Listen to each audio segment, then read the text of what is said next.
Big Buck Profile, presented by Apex Gear. Folks, here on this week's Big Buck Profile, we've got a special story for you because this buck, as you can see, a magnificent whitetail from here in southern Ohio, is a result of patience, persistence, good strategy, trail cameras, and bringing it all together through picking the right time to go hunt.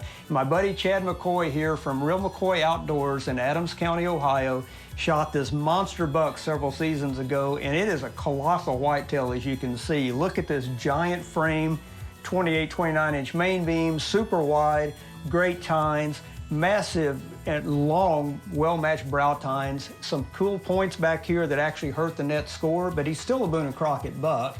He grosses almost 200 inches, so he's just a fabulous deer, Chad, and I know you've got a special story about how you got him. Well, Gordon, it all started back in 2011. We run across this deer when he was 4.5 years old. Just noticed him come across a trail camera, and later on that year we found his sheds, and he ended up grossing 167. So the following year, needless to say, we were anxious to see what he was going to turn into. But you know, as the deer get older and they get wiser, and he stayed nocturnal on us, and we hunted him pretty hard. Didn't get a daylight picture of him, not one, and as luck would happen, we found his sheds that year, too. Me and Lear was out, and ended up finding him, and it ended up grossing 188. And sure enough, late October, he come on the property, and just, you know, just a giant. We couldn't believe that he even got any bigger. So we were going to take a little different approach that year. You know, the year before, I think we put a little too much pressure on him and kind of kept him nocturnal. So me and Lear talked, and we thought, well, we're going to take a little different approach. And we were just going to wait for the timing, you know, wait for the end of October, or let him make the mistake. You know, we're going to check the cameras a little more often, stay out.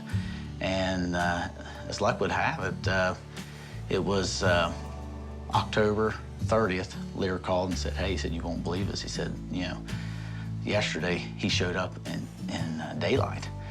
So, you know, I pack up the truck and head that way, tell Lear I'm going to meet him at the stand. And as I get in, I'm changing, we're getting prepared.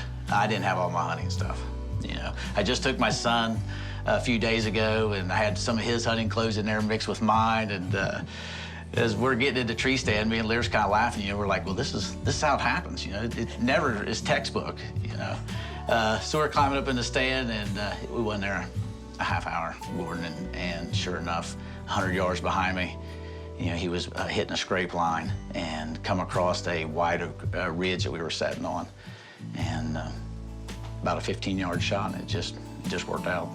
Well, one of the great crossbow bucks taken in this part of the country, and obviously the product of a lot of effort, but especially patience and not jumping the gun. You guys waited until it was just right. You went in, caught him in daylight when the camera showed you he was active, and you made it happen. Folks, this is one of those special stories that helps all of us, I think, understand the need to try to do things the right way, to be patient, and to have a lot of discipline. Once in a while, it pays off.